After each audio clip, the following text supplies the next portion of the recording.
L'équipe ActuThiès d'avoir répondu à notre invitation. Comme vous le savez bien, annuellement nous organisons des journées portes ouvertes, surtout pour mieux partager avec nos collègues artistes et la population thiessoise et d'ailleurs de nos travaux. Et aussi je remercie mes collègues artistes aussi qui ont répondu à l'invitation aussi. Et aussi je remercie la population thiessoise qui nous soutiennent moralement, pour leur soutien moral. Et ensuite, je remercie nos collègues de Cergy, car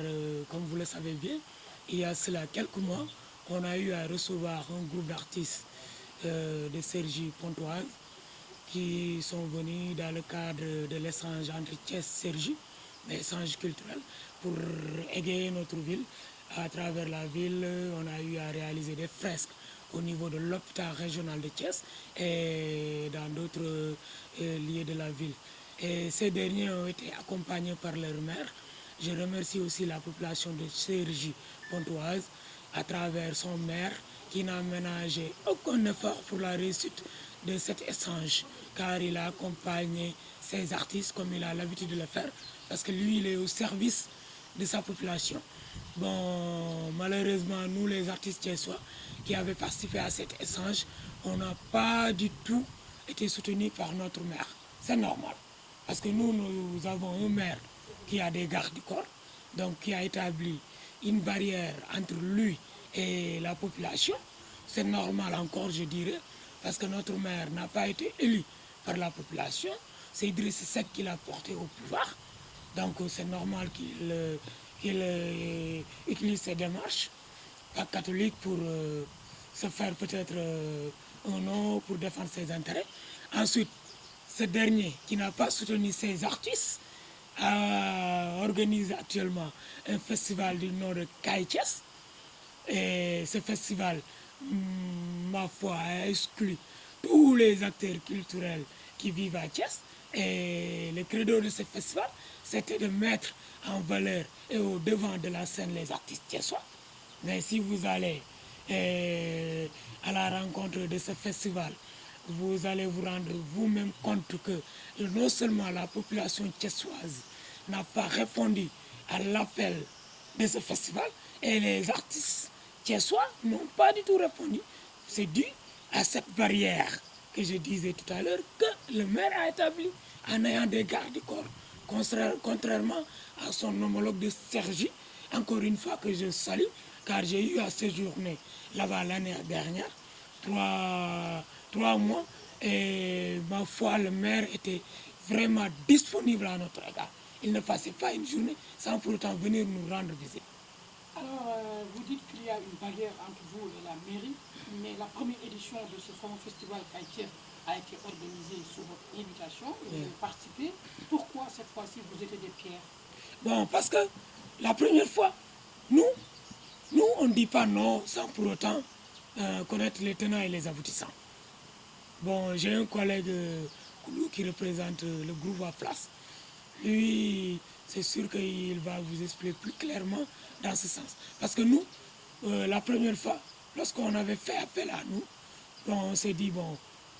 lorsqu'on est allé à leur invitation, ce qu'on a dit, on leur avait prévenu qu'un festival ne s'organise pas à l'espace de 2 mois. Parce que leur invitation, c'était à 2 mois ou, si je ne me trompe pas, 3 mois avant l'organisation de la première édition. Mais néanmoins, nous allons participer à l'organisation. Et aussi, un festival, ce n'est pas la mairie qui doit organiser ça. Ce n'est pas Thalessilia qui doit organiser ça.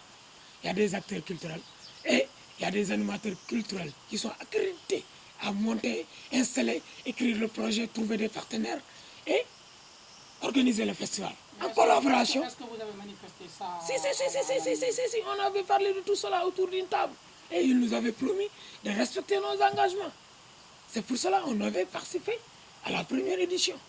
Mais à la deuxième édition, lorsqu'on s'est rendu compte que la festival c'était plutôt politique que culturel, ou bien utiliser la culture pour d'autres fins politiques, nous, on a préféré se retirer. Et cette année, c'est la troisième édition.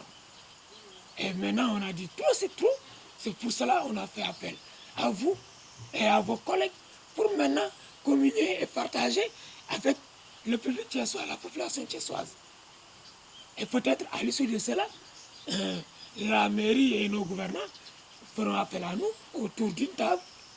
Peut-être on en parlera et trouvera des terrains d'entente pour une meilleure organisation du festival Kaay Thiès. Mais vous trouvez l'idée injuste? Bon, si. Parce que il y avait des festivals à Thiès.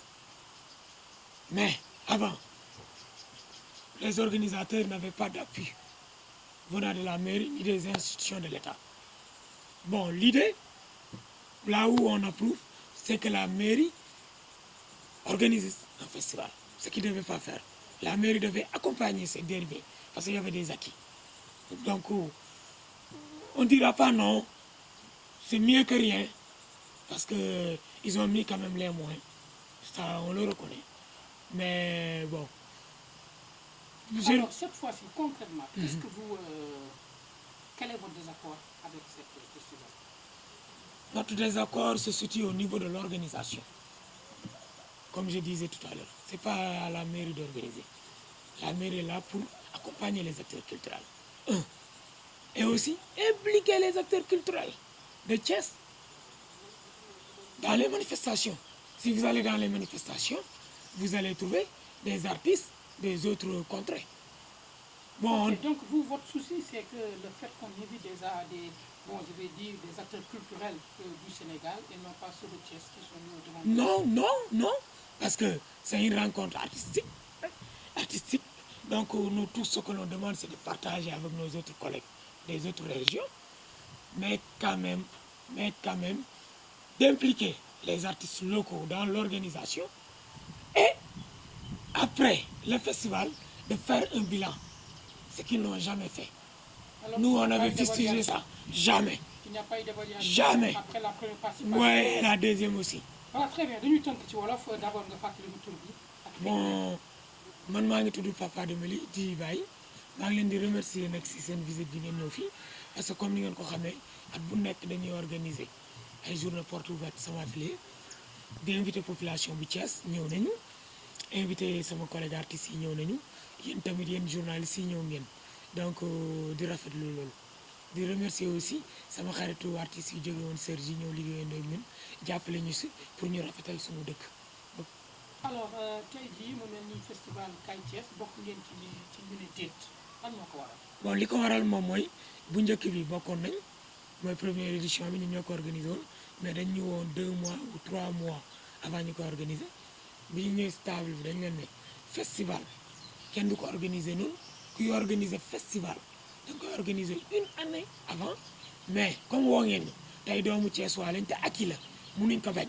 bien que amoon na yeneen festival yu fi amoon yoo xam ne mairie ma su leen accompagner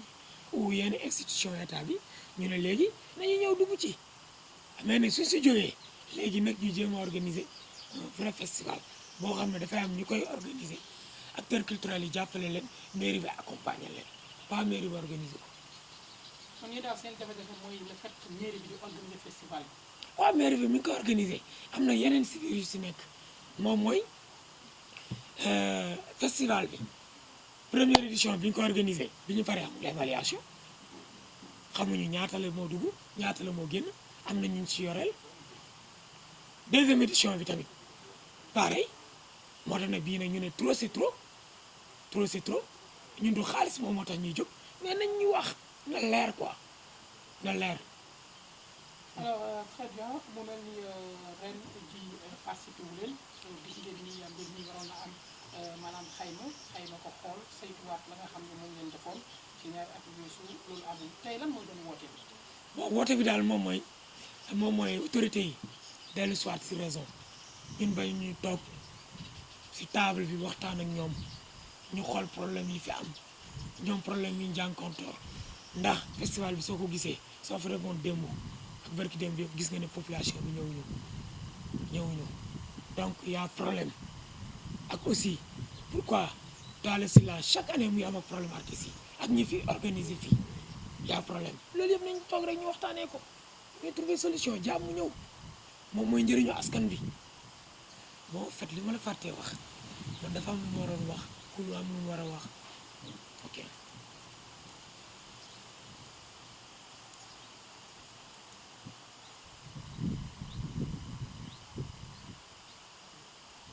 ñoo ci nekkoon fii groupe bu def ay tournées à travers le monde def nañu dëkk yu bari ci monde bi xam nañ dafa xew xam nañ ni ñuy fonctionner xam nañ ni culture bi di fonctionner quoi waaw ba pare bokk ci association des métiers de la musique ba pare nekk représentant SODAV fii Thiès. alors mu mel ni dafa am jafe-jafe bu ngeen am ak festival Kaay Thiès bi nga xam ne mairie ville bu ko organisé. waaw xam nga festival dafa am nu muy tëddee quoi te ñun dafa mel ne dafa am ñi koy organiser dañ ko umpale. festival du mairie moo koy organiser festival ay promoteurs de la ville ñoo ko waroon organiser mairie bi soutenir leen mais festival du mairie moo koy organiser jafe-jafe yi ñu am mooy première édition bi ñu njëkkee ñëw on a bâclé le festival mais ñu def ci li ñu mën lépp pour que festival bi dox parce que festival boobu bi ñu ko def première édition bi en moins de 2 mois la ñu ficelé lépp ñun ñu jox lépp teg ko lépp ba affaire bi réussir ñu jàll affaire yi mais au dernier moment on a tenté de nous écarter quoi benn instant parce que ñun li ñu bëgg mooy promotion de la culture de la ville de Thiès et de ses environs promotion boobu la ñu bëgg nag ñu def ko pour artistes yi pas seulement les artistes musiciens mais les artistes plasticiens les comédiens les écrivains et tout le monde ñëpp ñuy graviter autour de la culture ñu gis seen bopp ci art bi te pour loolu mën a nekk il faut que affaire bi leer ci bopp ñëpp parce que li ñuy def nii defewuñ ko seen xaalisu bopp seen salaire bi ñu leen ko fayee seen kër yi lañ ciy dem dépensoo ko xaalisu dëkk bi nag dañ ko war a def ci biir dëkk bi li ci nit ñi soxla ñu def ko ci ñi defar voirie yi def voirie yi ñi defar sport def sport ñi def culture ñu jox leen seen wàll te loolu moom mooy suqali culture lii nii ci li def promotion culturelle dëkk bi la bokk ndax festival dafay yëkkati dëkk festival jazz bi nekk Saint-Louis bu xewee durant période festival bi yëpp da ngay gis touristes yi dañuy ñëw hôtel yi dañuy fees taximan yi dañuy jaay restaurant yi dañuy jaay tout le monde y trouve son compte donc loolu maire bi moo ko war a soutenir du affaire boo xam ne dañ ko war a jël di ko jox ay ñoo xam ne sama xarit ay yaama neex yooyu xaalis bi du seen xaalisu réew mi la xaalisu dëkk bi la ci nit ñi lañ koy jëlee dañ ko delloowaat ci nit ñi et puis bu ñu koy def aussi ñu def ko mu leer ci bopp ñëpp waaw loolu je tenais à le dire parce qu'il y a trop de nébuleuses quoi il y a trop de nébuleuses et puis ñuy joxe seen xaalis di participer ci festival Kaay Thiès bi nañu décliner seen identité wax ñaata la ñu participer pour que au moins nit ñi nga xam ni dañuy tuur la ndem di ñu wax ay lii la ñu am ak lii ak lii ak lii ak lii la ñu am ñu xam nu mu demee au juste quoi man j'ai pas voulu man bëgguma woon jegewuma sax festival bi ren bëgguma ko woon jege quoi. kon yéen da ngeen jàpp ni dafa am ay lëndëm yu nekk ci biir. parce que bi ñu defee def première édition bi ñu ñëwee dañu wax ñu def bilan boo koy def da nga naan festival bi nii lañ ko defaree budget bi nii lañ ko monté lii lañ ci def ci xaalis lii lañ am ci xaalis fii lañ ko dugal au détail près nag dañ koy def au détail près nit ñi xam fan la xaalis bi jógee ak fan la dem. mais festival du par exemple du affaire boo xam ne da ngay ñëw di improviser naan maa ngi xaar xaalis bi wala maa ngi xaas nangam festival boo jógee ci festival bi ren jii nii le 1er janvier à partir du 1er janvier jusqu'au 30 janvier 31 janvier war nga mën a def sa bilan tirer say conclusions préparer bu déwén bi commencé nag contacter ñi nga war a contacter def lettre yi nga war a def lépp yemb avant date bi ñu xam lii la ñu am lii lañ ci mën a def ñoo def ci liñ ci war a def donc ban message ngay lancé. waaw man message bi may lancé mooy dama koy lancé Thiessois quoi parce que ñun ñoo moom festival ñooy woote te kuy woote yaay taxaw teeru gan yi ñun ñi ñuy wooteloo boolewuñ ñu ci donc mun ñoo teeru kenn donc li ma bëgg waa Thiès xam ko mooy festival bi seen festival la xaalis bi ñu koy defee seen xaalis lañ koy defee. même sport li ñuy jox li ñuy sponsor li par exemple li ñuy subventionné club ASC yooyu yëpp mais c'est leur droit amul kenn kuñ ci war a gërëm wala ñu sant ko ci maire bu fi ñëw loolu mooy devoir am boo demee ci yeneen dëkk par exemple dëkk tubaab yi maire bi day ñëw toog ak citoyen di leen laaj seen soxla lan la parce que ñooñu ñoo ko fa teg kii ñun ñoo ko fi teg xaw ma nuñ ko fi tegee nag quoi parce que du élection boo ko fi teg de toute façon loolu beneen affaire la quoi mais élection buñ la falee yow da nga fa war a nekkal nit ñi lii seen soxla nga taxaw ci di jaamu seeni soxla mais doo fi nekk di def ay copinage quoi waaw léegi nag festival bi yéen a ko moom waa Thiès nañ fexe ba festival bi jëriñ waa Thiès merci beaucoup. Voilà, très bien. Je veux le patron tout d'abord. C'est Alioune Arma Diouf, acteur culturel. Acteur culturel. Alors, mu mel ni Alioune Arma da ngeen am jafe-jafe ci festival Kaay Thiès. bi nga xam ne ren mooy ñetteelu édition maire Talla Sylla ak institution bi di Ville de Thiès di ko organiser say naataango yu ci jaar yëpp wane nañu seen nakaar yow lan ngay am. waaw ñoo ngi nuyu Omar di nuyu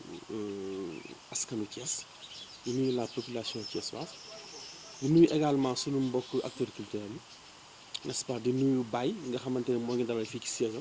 di ko remercier ci initiative bi mu am dalal artistes yi nga xamante ne dajale leen yàgg nañu dajaloo ci ay cas yu mel ni ay circonstances yu mel ni parce que nous avons toujours porté les couleurs de Thiès nous avons toujours travaillé ensemble pour que culture bi jëm ca kanam donc comme ni nga ko waxee léegi Omar dañu am regret bu mag par rapport ak Talla Sylla doxalin bi nga xamante ni noonu lay doxale li nga xamante ni mooy culture te ñu koy fàttali moom monsieur le maire Talla Sylla que la culture est une compétence transférée depuis 1996 donc loolu su amee acteurs culturels yi dañu war di liggéey ak ñi nga xamante ni moom mooy institution yi c'est-à-dire c'est fondamental loolu texte yi moo ko mayee donc par rapport à ça il est inconcevable et inadmissible que Talla Sylla qui s'enferme dans son bureau avec également ses commissions avec également ses services pour organiser un tel festival léegi ñun acteurs culturels yi léegi ñun ban njëriñ lañu am ci dëkk bi su fekkee ne dañ ni culture léegi domaine de compétence transfert la jël nañu ko jébbal nañu ko les collectivités locales maire bu toll ni Talla Sylla ak li ñu ko xaymal nattale ko ci budget ak festival bi aussi li mu ci def associé wu ci également les acteurs culturels mais je me demande est-ce que loolu c'est un festival effectivement ce n'est pas un festival Talla je suis désolé ce n'est pas un festival ñun ñu ngi woon dem promenade des Thiès waa taxaw à l'état ñun li ñu gis c'est du n'importe quoi Talla Sylla c'est-à-dire il faut arrêter encore une fois li ngay def c'est pas un festival ñun nous avons fait tous les festivals du Sénégal ñun néew na festival bu ñu deful Sénégal te fu ñu dem Thiès la ñuy yóbbu couleur Thiès la ñuy yóbbu taxawaay Thiès lañu fay am te xam nga amoon lan moo gënal doy waar ci mbir mi Talla Sylla bi mu ñëwee maire ils avaient convié les acteurs culturels ci benn projection gars yi xool ñu ni Talla Sylla a un programme culturel je me rappelle il y a 3 ans de cela mu nekk un programme boo xam bi ñu ko seetaanee gars yi dañu amul leen neex dañ di wéy Talla Sylla xam na fu mu jëm parce que am na au moins un programme culturel associé nañ ci acteurs culturels mais boobu la ñu koy gis Talla boobu la ñu ko ji dégg Talla ci activité culturelle yi muy def. maanaam yéen li xew muy festival Kaay Thiès bu ñu koy jëkk a tëgg nee ñu woon artiste Thiessois yëpp mais tey yéen dafa mel ni da ngeen wax le contraire. mais bi ñu koy njëkk a tëgg la nga xamante ne ñoo ci def seen prestation lu ci ëpp Dakar lañu jógee je me rappelle très bien ñu ci ëpp Dakar lañu jógee. waaw Kaay Thiès moom bu ñu ko waxee rek. mooy jóge leen bitti fële ñëw Thiès. waaw mais Kaay Thiès mooy jóge leen fee ñëw Thiès. mais non mais c'est ça day fekk waa Thiès aussi dankaloo nekk benn mais dara ñi nga xam ne ñoo jógee Dakar ñoo jógee Louga Matam Ziguinchor Saint-Louis et Fouta. alors. damay wax man jafe-jafe bi may wax rek mooy tey ñu fa nekk xanaa du ñooy artiste. ñi nekk fan ci. ñu nekk ci festival. non ñay organiser festival bi ce ne sont pas des artistes c'est des conseillers municipaux des techniciens des gens des collaborateurs de Talla Sylla te loolu moo dul yoon. maanaam yéen da ngeen jàpp ni ña nga xam ne ñoo koy organiser duñ ci. non mais effectivement non mën nañu gis sax parce que c'est l'institution dafa war a piloter institution bi dafa war a am idée mais woo acteurs culturels yi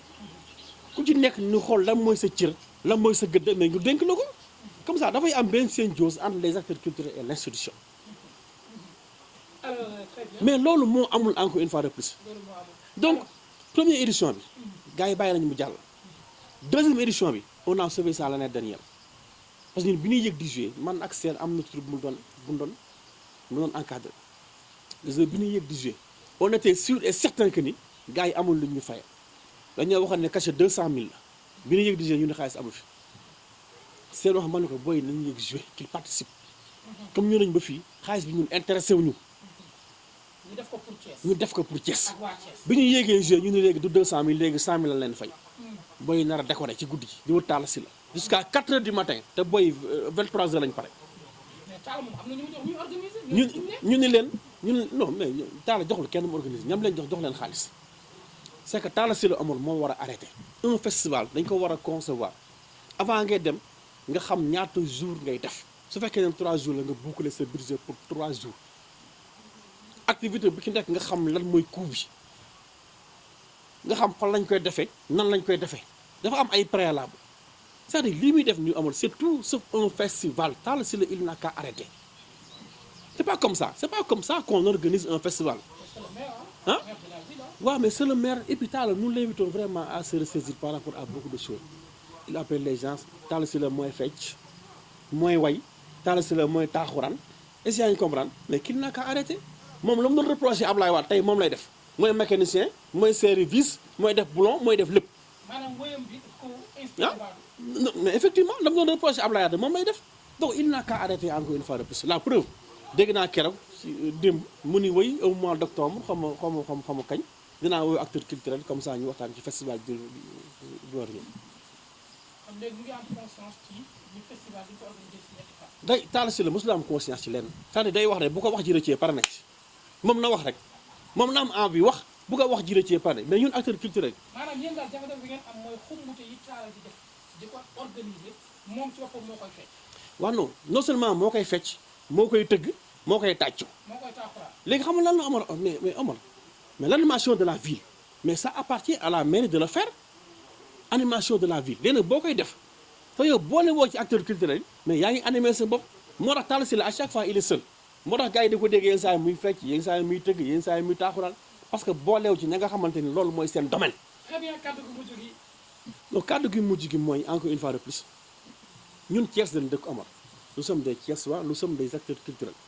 et nous avons de par notre image tout le temps représenté Thiès un peu partout au Sénégal et même sur le plan international donc ñun du ñu fekk Talla Sylla créer benn mbir ñu koy yàq au contraire bi mu créé le festival là Kaay Thiès gars yi dañu tàccu on a applaudi on a dit que Talla Sylla au moins bi mu ñëw mi ngi jëm mais c'est pas comme ça na woo ña nga xamante ni ñoom la ci war a àndal liggéey ci gars yi ñu ngi fii ci dëkk bi ku mel ni Baye boo ko wooyee kenn loolu tax ngay woo Baye parce qu'il a tout le temps représenté Thiès partout ak keneen ku mu di waa Flash xam nga mais tout le monde est là xoolal Omar troupe bi njëkk a feesal Grand Théâtre ci histoire culturelle du Sénégal s'appelle Soleil Levant Thiès lañ dëkk guichet fermé Soleil Levant Grand Théâtre di koy jël gars yi dañuy wax naan ñii xanaa dañoo dof ñu feesal ko ak yeneen donc potentiel bi mu ngi fi gars yi ñu ngi fi mais Talla Sylla na arrêté quoi ni mu ci war a boole te bàyyi affaire comédie yi muy def ñoo ko dàq comédie téeméer junni yoon c'est pas ça. ay comédien ngeen quoi. mais bien sûr te moom du comédien day nekkul comédien et je suis désolé.